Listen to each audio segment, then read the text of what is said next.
So this video is going to be a what's on my iPad. I've been excited to do this because I've been customizing and sorting out my new iPad. I have got the iPad Air 4, the new one. I got it in green. If you haven't seen my unboxing video of it, I will leave it linked above. I'm obsessed with it. I'm taking it everywhere with me. I'm using it so much more than my old iPad. I absolutely love it. This case is super cute, if you can see. It's also just got that bit there, and again inside a place to put your Apple Pencil.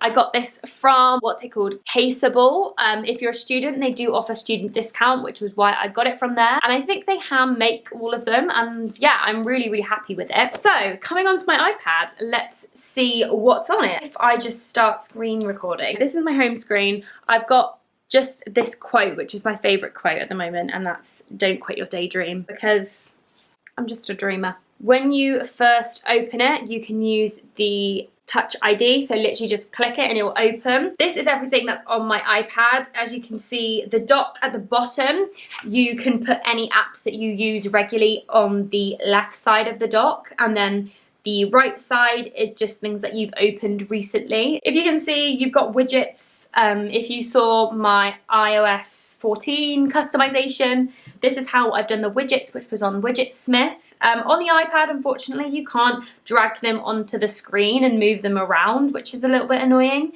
but you do have them on the side there. It's probably better if you turn it that way round, and they're all there. So at the top, I have put little different folders. As you can see, I've written the text like with gaps. I just think it looks so cute. If I go into the first one, which is shop, I've all like my shopping apps on there. I've got my H&M app, which is really good because if you have like membership for H&M, you can get the points and everything on there.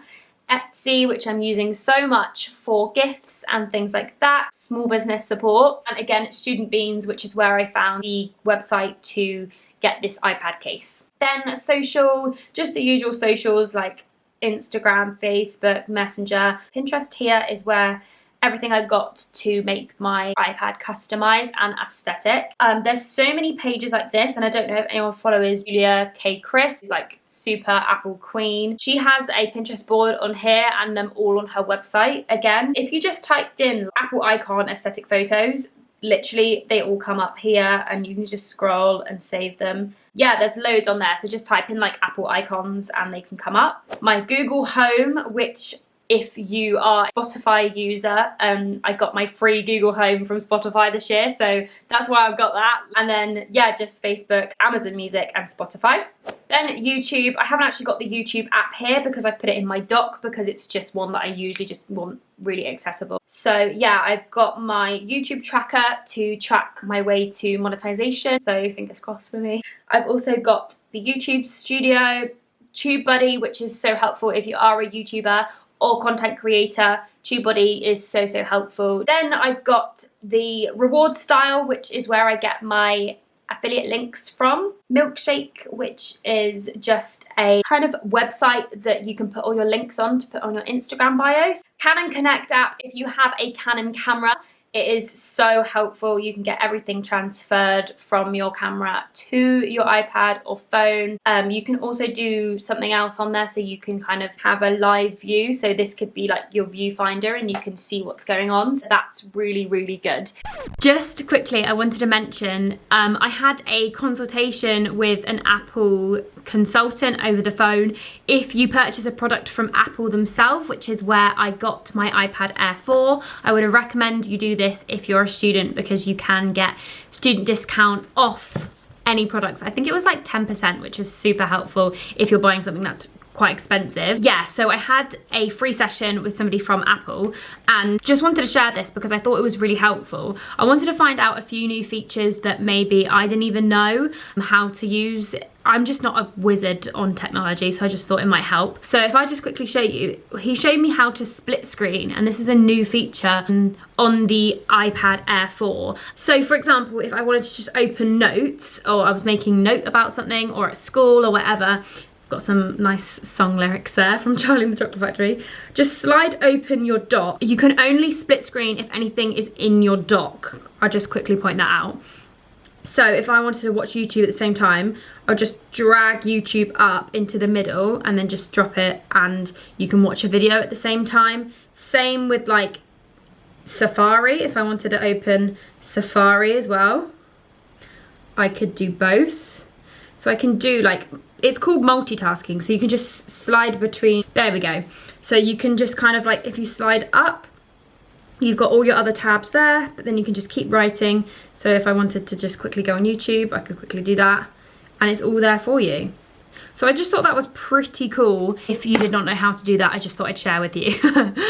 Then in my edit folder, I've got so many apps. Oh, ASOS has snuck into there. Anyway, Fonto, which is a great one. As you can see, there's so many fonts on Fonto for thumbnails and green screens and stuff like that. The Film app I think is really good for doing Instagram Reels. I haven't done that many Instagram Reels, but I do think that that's a really good one just to edit all on here. I think Clips is the same for that as well, but anyway. I'm starting to figure out iMovie on the iPad, but I usually do prefer to edit on my laptop. Dropbox is super helpful to just transfer any photos from your phone or your iPad to your laptop or vice versa. I've also got two versions of Lightroom. I've got the iPad version and the iPhone version. I just haven't transferred my presets over to the iPad version because I edit my Instagram pictures with presets, so that's what I've been doing. Pixar, another one, is super good for editing thumbnails and getting stickers and just like cute little like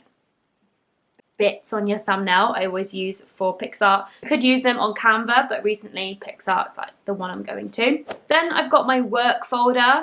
These are really good. Okay, so the Adobe Scan app I'm loving. As you can see here, this is like a script. If I turn it back the other way, what you have to do is get like a document, or if you're at uni or if you're at school, literally just like scan the document and it will transfer everything onto the iPad. So I'm doing a play and I just scanned the script of all my lines, and so I have a copy all on here. So yeah, you can annotate, you can do so much on there. So yeah, that's super good. Then I've got PayPal. Also, Files is really helpful from transferring from your laptop to your iPad, or if you use Pages or Notes to save it and save it into your files or your documents, that's super helpful.